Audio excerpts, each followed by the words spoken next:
Ahoy hoy, I'm Planawalk, and I think it's fair to say that at this point, the US has just completely lost its mind. For starters, you have a bunch of people that thought that groceries were too expensive and that it was clearly Biden's fault, so they elected a guy who's going to put tariffs on foreign imports, making things more expensive. And the very stable genius that they've elected wants to put RFK Jr., an anti-vaxxer, in charge of health and human services.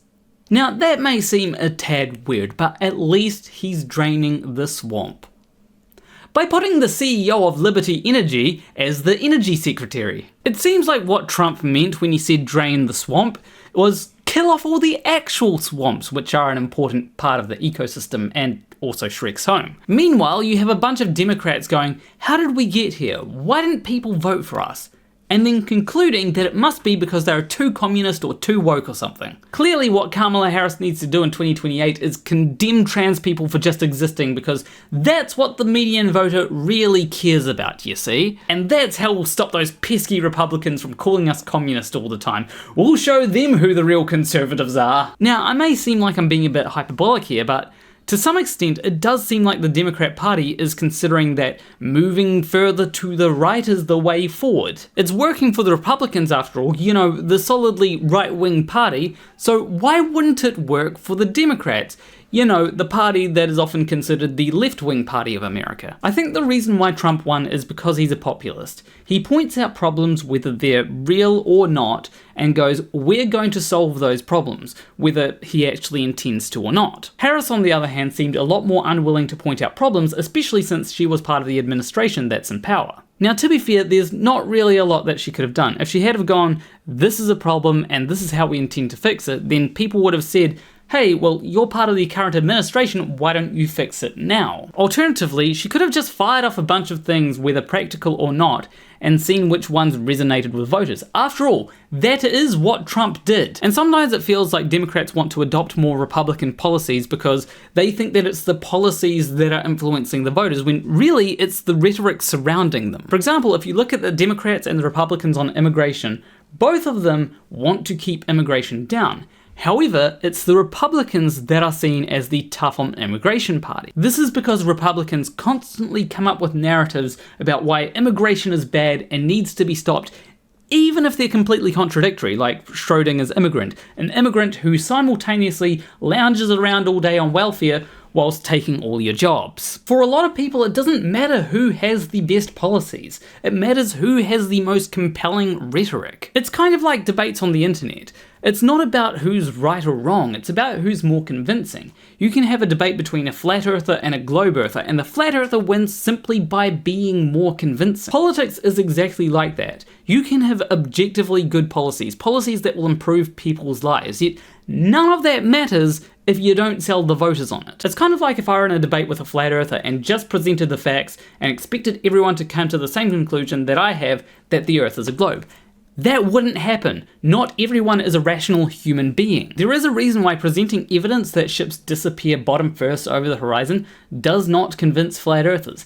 Do you think that's going to be any different for politics, where the lines seem to be a lot blurrier for a lot of people? So yeah, all that to say, if the Democrats actually want to get elected in 2028, well, firstly, they should have gotten elected in 2024, but we'll have to just assume that there's an election in 2028. But if Democrats actually want to get elected, they need to identify a problem that a lot of Americans have and go, okay, here's a problem, here's why it's a problem, and here's how it's become such a problem. Republicans actually do this surprisingly well. Let's take a problem. You can't afford anything. Why is that a problem? Well, if you can't afford anything, then you can't really live. What is the reason for that problem? Well, it's because everyone's taxes are too high. All the jobs have moved overseas, and all the jobs that are local are being taken by immigrants. How did it get this way? Well, Biden is ineffective at creating jobs, he's flooding the country with immigrants, and he wants to raise your taxes, making it harder for you. Now, how true is anything I just said?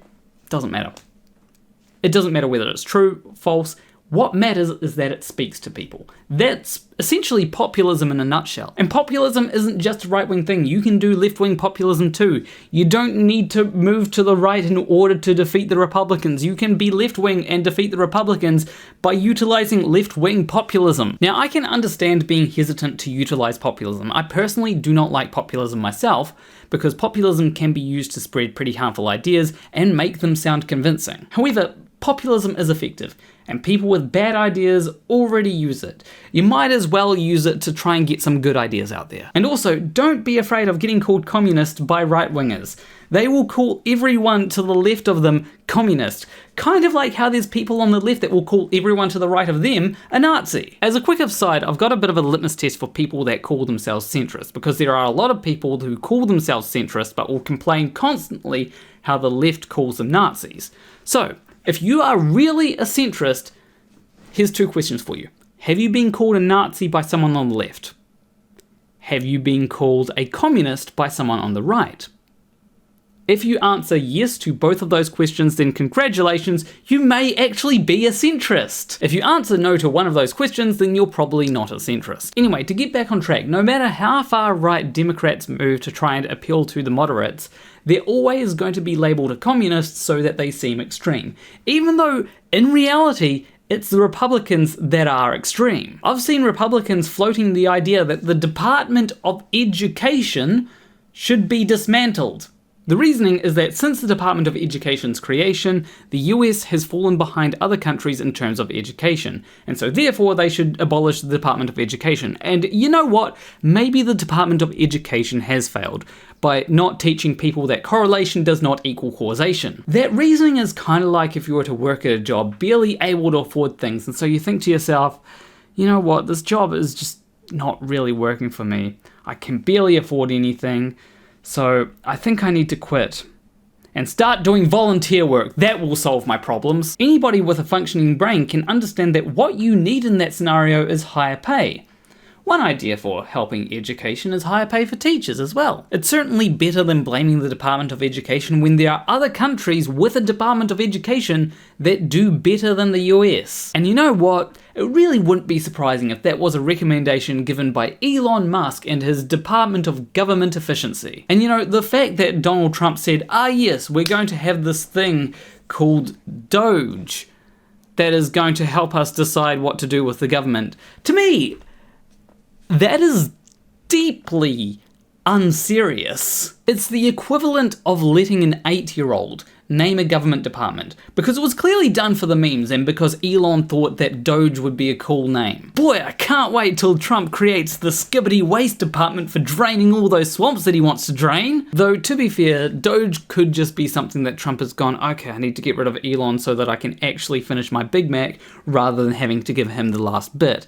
Here's something for you, Elon. Go run Doge. One of the things that will be interesting, though, will be to see where Elon suggests cutting spending, because I have a sneaking suspicion that Elon is not going to suggest cutting any of the subsidies for his businesses. In fact, I wonder if any of his cost-cutting measures are going to be, well, my business can do this for cheaper, so you should just get my business to do it. I mean, it probably won't happen because that would just be a completely insane display of open corruption, but, I mean, this administration is pretty openly corrupt, so who knows? I mean, Trump has said that he wants to end birthright citizenship in the US, which, given that that's something that's granted by the Constitution, I don't see how he can do that without corruption shenanigans. Which does raise a point of we don't actually know what Trump is going to do. He says a lot of things, but how many of those things will he actually do once he's in office?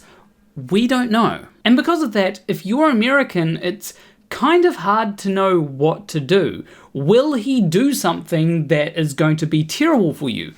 You don't know. I mean, I would hope that whatever he does works out well for everyone, but I can't guarantee that, especially seeing as what he says that he wants to do looks like it will have negative effects on everyone. So what should you do if you're in the US? I know that there's a lot of people that just want to leave, but obviously not everybody can afford to leave. It costs money to do that. Even just moving from one state to another can cost a fair amount, and you need a way to financially support yourself when you move to where you want to go, which usually means having some kind of job lined up. My suggestion would be to organize, so that if the Trump administration does something which you're really not a big fan of, protest it. Obviously, you shouldn't protest every tiny little thing that he does, and a lot of it will fall on deaf ears, but it's better than doing nothing. And at the very least, you could get a few more people to pay attention to what's actually happening. Another thing is to also stay in the loop. If Trump does something particularly bad, don't let people forget about it. Because I feel like a lot of people have forgotten some of the stuff that he did in the first term, like disbanding the pandemic response team, which I sure hope there's not going to be another pandemic in the next 4 years, because he's probably going to do the same thing again. So yes, don't let people forget, because people do have a tendency to forget. Also, someone should try and convince Tim Walz to run for president, but if he does, he should start campaigning before election season so that he's just in everybody's minds by then. Politics is an ongoing thing, and I think a lot of people forget that you can do stuff between elections. You don't have to wait till an election before you can do something. And I know that for me, there's stuff that I can do as well, because I don't like people that believe in conspiracy theories in power. Like, I wouldn't want a flat earth to be in charge of NASA, for example. But when it comes to things that actually have an effect on people, flat earth is pretty inconsequential. Yes, it's fun to laugh at, but when it comes to what people actually believe in office, there are much worse things than flat earth. Climate change denial, young earth creationism, anti-vax, whatever the hell Marjorie Taylor Greene is banging on about, those are all things that are more important. I know that there are some people that only like the flat earth stuff that I make, but it's getting increasingly harder for me to find something interesting to say about it that I haven't already said before. And talking about other stuff allows me to make new and more interesting jokes. And besides, if Tim Pool's allowed to talk about flat earth, then, well, I'm allowed to talk about politics. Anyway, I hope that people enjoyed that video, and I hope that people also got the right message, because I often get people that come along and go, I like your flat earth content, but you really shouldn't talk about other things because my feelings disagree even though you might make a few good points. Have you thought about listening more to the Beanie Boy? And the answer is yes, I have considered that, but I feel like he's got something to hide, you know? Anyway, that is it for this video. Leave a like and subscribe if you like this video. Leave a comment letting me know what you'd like to see me make videos on. As I said, flat earth does get dry and stale after a while, and it has to get boring for people watching as well. I will see you in the next video. Between you and me, do what you can.